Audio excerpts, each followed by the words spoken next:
The following is a lecture Mrs. Madigan delivered in the A.R.E. Los Angeles Lecture Series in 1952.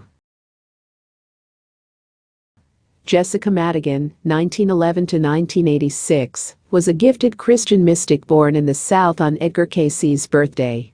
As an author, books, poetry and plays, Akashic reader, and lecturer, she elucidated principles from the sleeping prophet from a uniquely feminine perspective. She influenced a host of diverse groups, including early A.R.E. members, filmmakers, post-60s era youth, women prisoners, and college audiences. Her manuscripts, readings and memorabilia have been recently recovered for future study. Some say she was a pioneer in women's spirituality. Lynn Rogers, M.A. Your Karma is Your Opportunity. By Jessica Madigan. Although a great many people believe in reincarnation, there are comparatively few in the Western world who would readily accept the idea of karma, the law of retribution, the law of cause and effect, described by Paul, as ye sow, so shall ye reap. The Edgar Cayce readings indicate that we are the creators of our destiny. We live many lifetimes upon the earth, always in human form, and by the law of karma, whatever we have sent out into the lives of others will inevitably return to us at some future date. To quote from the readings, when a soul enters a new body in a new environment, a door is opened leading to an opportunity for building the soul's destiny. Everything that has previously been built, both good and bad, is contained in that opportunity. Changes come, and some people say luck has intervened. But it is not luck. It is the result of what the soul has done about its opportunity. Several years ago, I wrote a little poem that had a rather wide reception in metaphysical circles. It has a top-heavy title of, I know that man can conquer destiny, and that it went something like this. I know that man can conquer destiny and shape his life by dreams and deep desire. In writing this, I meant that our destiny in this life could be built through faith, through prayer and through right desire. And the Cayce readings bear this out in part, for they say that mind is the builder, and whatever we experience must first begin in the realms of the mind. Edgar Cayce once had a symbolic dream. He dreamed he went to heaven, and while in heaven he visited the chapel of prayer. To his surprise, the chapel was filled with packages wrapped and addressed to persons upon the earth. He asked the caretaker, an elderly man, the meaning of the packages that had not been delivered. And the answer was, these are the gifts for which people have been praying, but they lost their faith just before the date of delivery. In many life readings, there is this phrase, He is thy Lord, thy Master. Let him guide thee day by day, for he hath promised, what ye ask believing, ye shall have. But for the purpose of this one lifetime, there are karmic conditions which we cannot change. In fact, the soul chooses the lessons it wishes to learn before incarnating into the body. We cannot change our race, for instance, nor our natural parentage, and there are other conditions that are beyond our control. But in God's time, karma does not exist. There is neither physical, mental, nor emotional pain in God's time. And perhaps in cases of instantaneous healing, such as have been recorded at Lourdes, we simply become one with the creative force of the universe, and we are no longer governed by karmic laws. Our karma is forgiven because we have forgiven ourselves. From the readings, it would seem that the memory of everything we have done, have felt, have ever been is located in the cell structure of the endocrine glands. Karma does not come from without ourselves. We are not subject to the slings of an outrageous fortune. Our destiny is created by us. We punish ourselves in exactly the same manner in which an adult tends to punish himself for some half-remembered guilt experience in his childhood. By love, and by forgiveness for others as well as self, therefore, karma becomes an opportunity for good. The readings indicate that desire does influence not only this life, but subsequent lives, and even negative desire will manifest itself. What we do where others are concerned, what we think, what we desire, these condition our future, for we are the builders of our destiny. Opportunities from negative karma. A case from one of the readings illustrates this very well.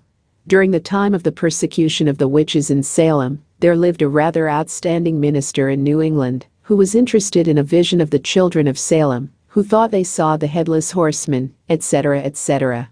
But far greater than his interest in psychic phenomena or in religion, this man was governed by an uncontrollable desire to obtain great wealth. This was during the period when many slaves were being brought from Africa, and not only did he have dealings with the slave trade, but he urged others to do so in his letters and in his sermons. It does not seem, however, despite these activities, that he acquired wealth in his Salem incarnation. Today, there is a middle-aged man living in the eastern United States who is very wealthy. And, if my understanding of the reading is correct, although it is not definitely indicated, this is the minister who lived in Salem. He was born into a home of wealth. His great desire for wealth had manifested itself. But there is one drawback. He is an imbecile. He has 2 nurses who care for him, he sleeps in a crib, and plays with toys such as a 2-year-old might enjoy.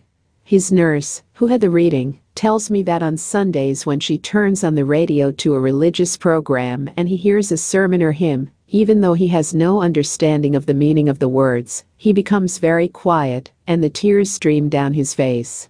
So it would seem that subconsciously he has a strong soul memory of his past incarnation as a minister. But where he once attempted to enslave others, now is he enslaved within his own body temple, within his own mind. The wealth that he so greatly desired has come to him, but it is in trust in the care of others, and he has no free will, except in the sense of that of a small child. We ask, how can such a karma be an opportunity for this man? For it seems that his condition for the period of this lifetime is incurable. Perhaps it is his only opportunity, the one way the soul can learn that he is his brother's keeper, that the suffering we cause another, even indirectly, must one day return to our own doorstep. We are so likely to think in terms of one lifetime. We want to be rich, to be beautiful or handsome, famous, to be beloved, and perhaps have 10 children all in one incarnation. All of life is continuous, however, and even when we step through God's other door, we retain our individuality. One lifetime is actually just a day in the progress of the soul. If our longings, our desires, our needs are not answered on this day, then they will most surely be fulfilled if we have earned it in some happier tomorrow. One of the most difficult experiences that we have to meet is that of being alone, or being separated from friends, from family, from loved ones. Many people wrote to Edgar Cayce for readings because of the problem of great emotional frustration and loneliness in their lives. In most of these cases, the reading indicated that the soul had been a suicide in a previous life. And the reading said in effect, because you have taken yourself out of the lives of others when you were greatly needed, others have been taken from you when you have needed them. The difficulty of having been a suicide in one life, aside from the karma in a subsequent life of being alone through death or circumstance, is that the desire for suicide will often be with us, until we can overcome it by giving completely of ourselves in service to others. Moreover, we can never escape a problem that has been presented to us. We simply delay its solution because it will be presented again, and it will be much harder to solve. Mailing story. In one of our groups, a young woman had lost a beloved father by suicide, a mother through sudden death, and other members of her family and friends through death and separation.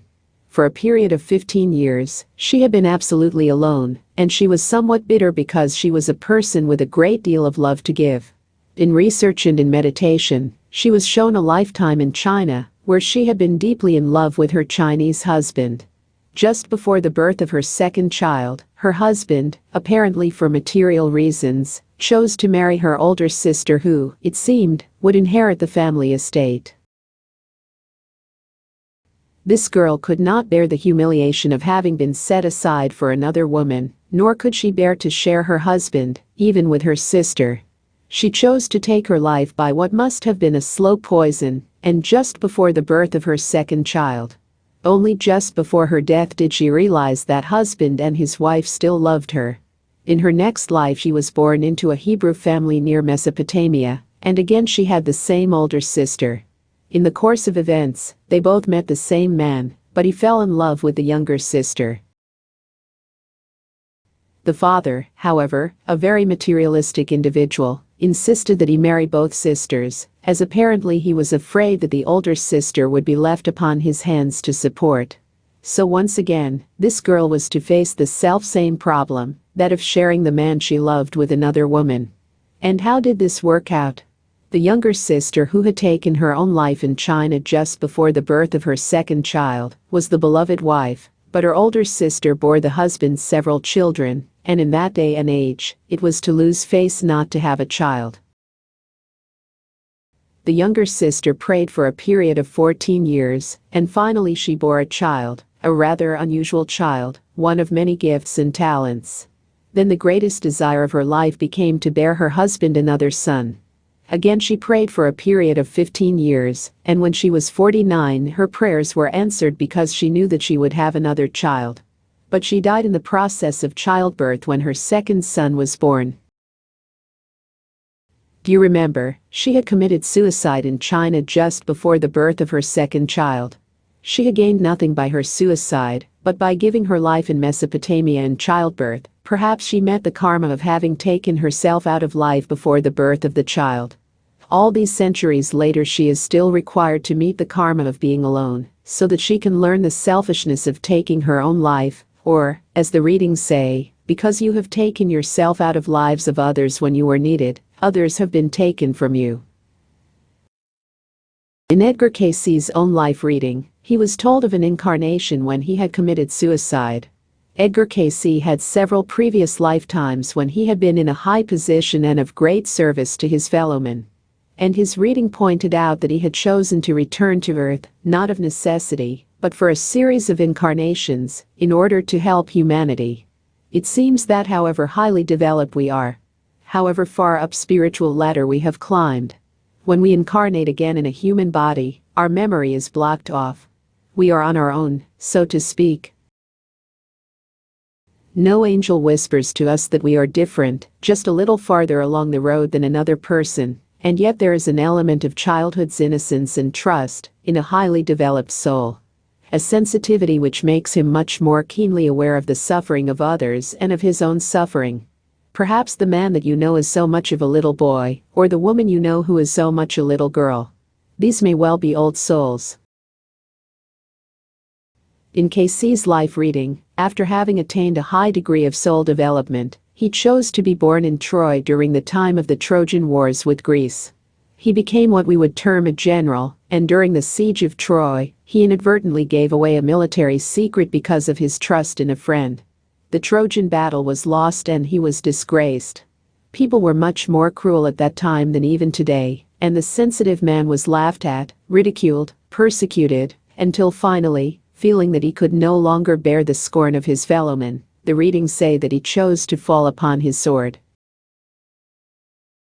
In this lifetime, hundreds of years later, he was again faced with the same situation that caused his suicide in Troy, but for a different reason. Because of his great psychic gift, people were healed of physical, spiritual and emotional conditions through Edgar Cayce, but because of this gift he was persecuted, he was laughed at.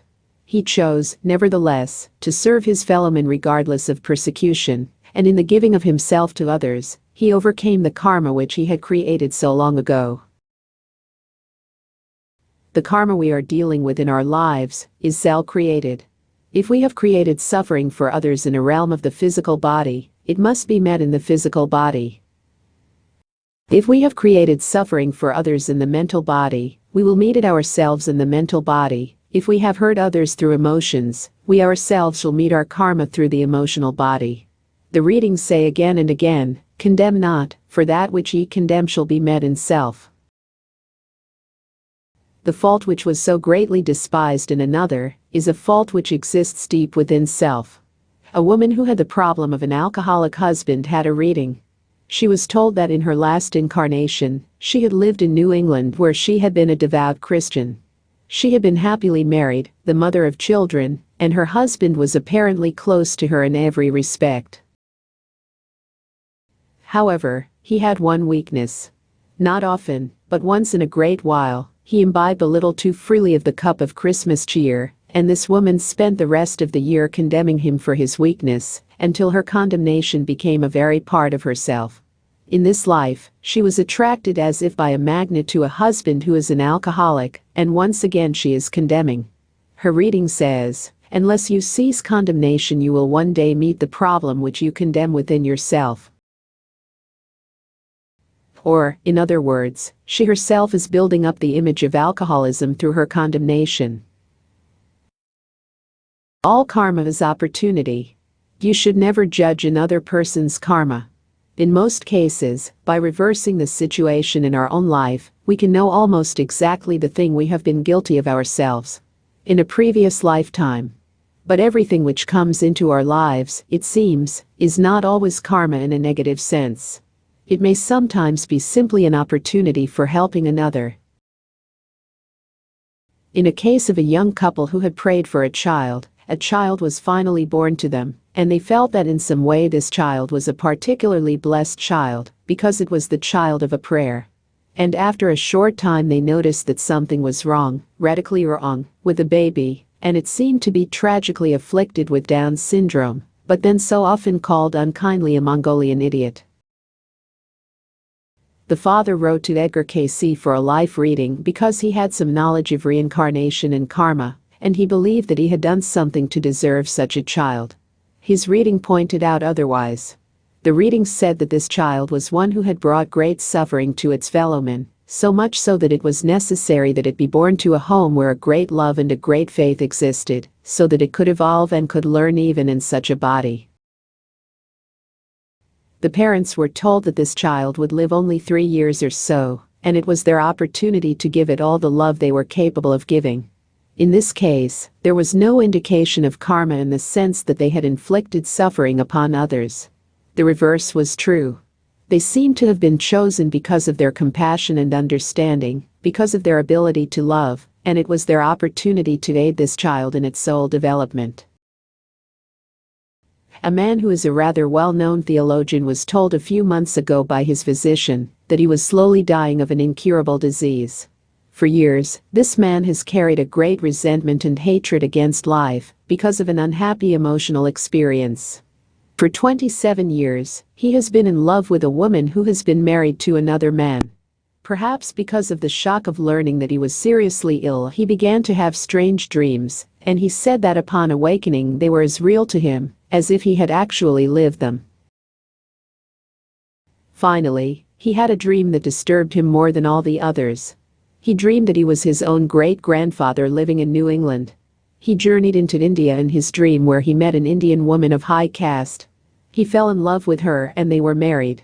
He chose to keep his marriage a secret because he feared the ridicule of his snobbish New England family. For 8 years she and his wife were supremely happy, and then his work called him back to the States. He was faced with the terrible decision of whether to take his wife with him and face the scorn of his family or whether to desert his wife, and after weeks of indecision, he decided to abandon his wife.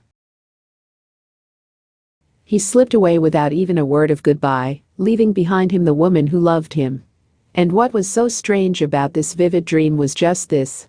The wife of the dream is the self-same woman with whom he has been in love in this life for 27 years.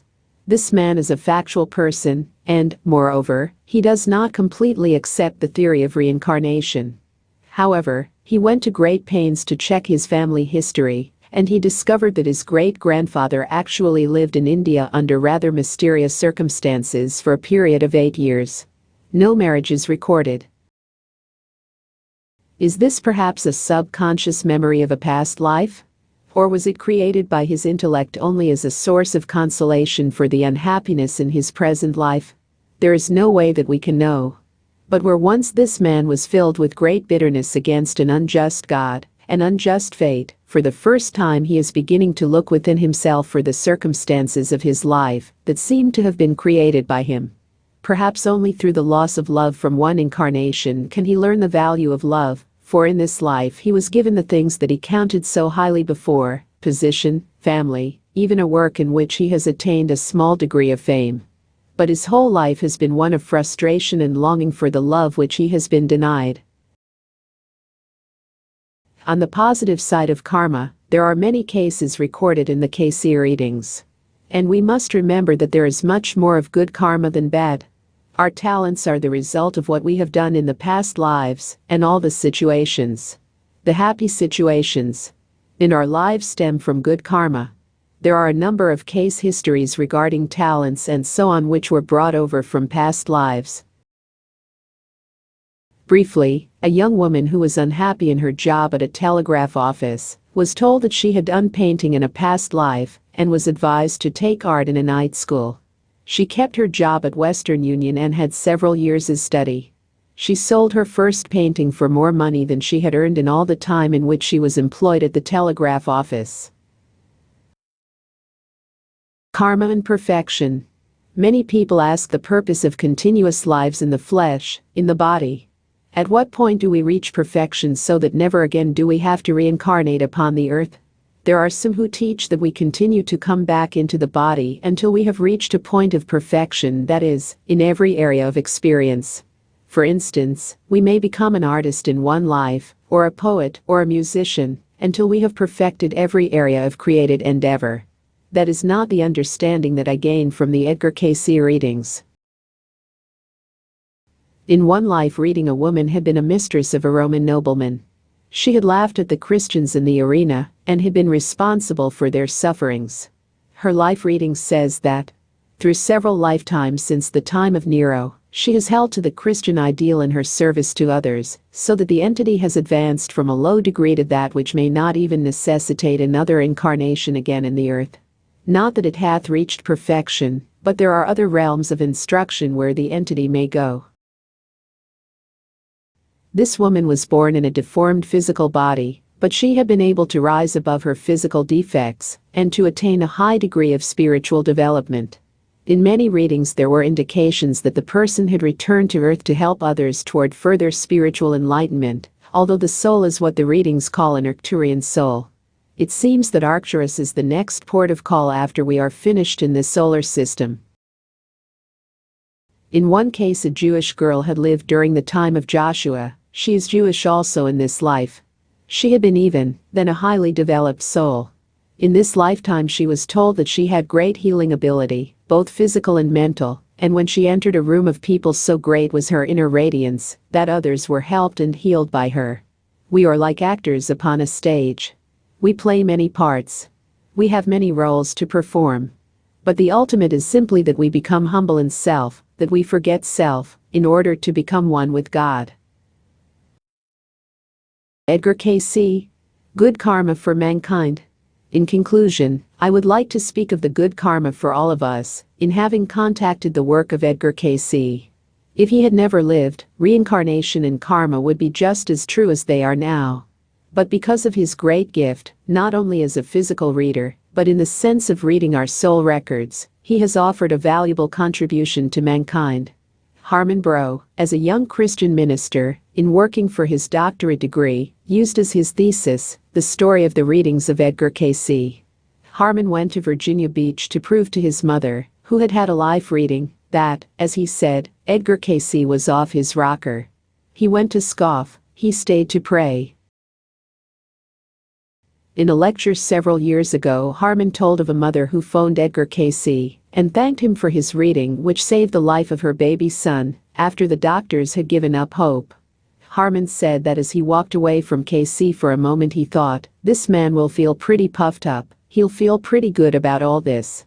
And just as he walked out of the room he heard Edgar KC whisper, "Thank you, God. Thank you, God." In Harmon's words, God pulled the curtain aside for just a little while. He picked a man who was humble, who was sincere, who was true, and one who faced the persecution of his fellowmen.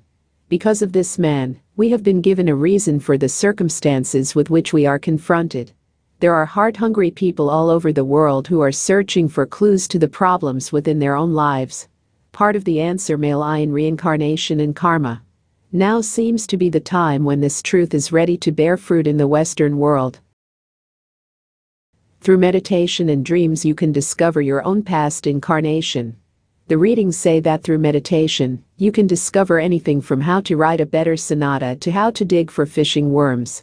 You are not just one person but many people. You are a unique and wonderful individual with many and varied personalities with hidden talents which lie within your own soul memory. Most of us are not all Arcturian souls. Some of us are just the ordinary garden variety, but for each of us there is a task which we alone can accomplish, a purpose for which we entered the earth plane, a work which we can do. As for the problems in our lives, they are self-created and must be self-erased.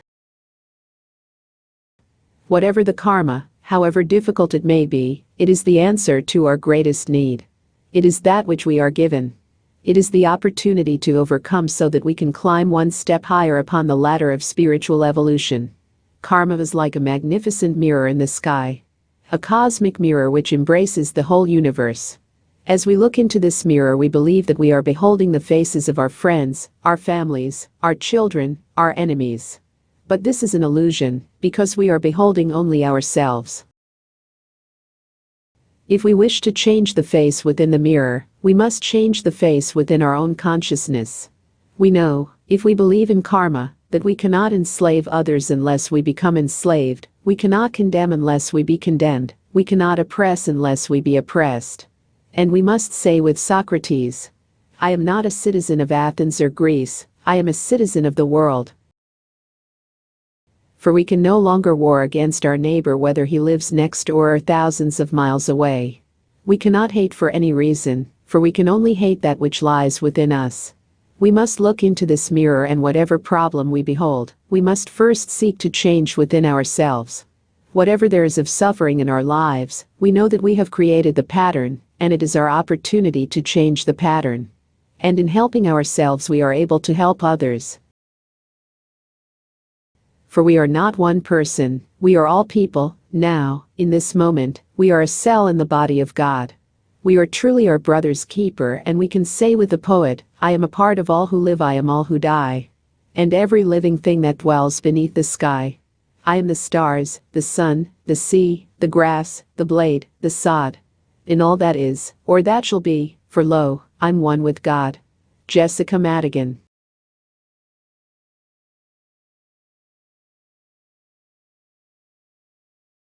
Thus concludes Your Karma is Your Opportunity, a 1952 lecture by Jessica Madigan, later published by the Association of Research in Enlightenment and Searchlight, 1955. For further information about the work of Jessica Madigan, please contact lynnrogersma@yahoo.com and stay tuned for more material like this.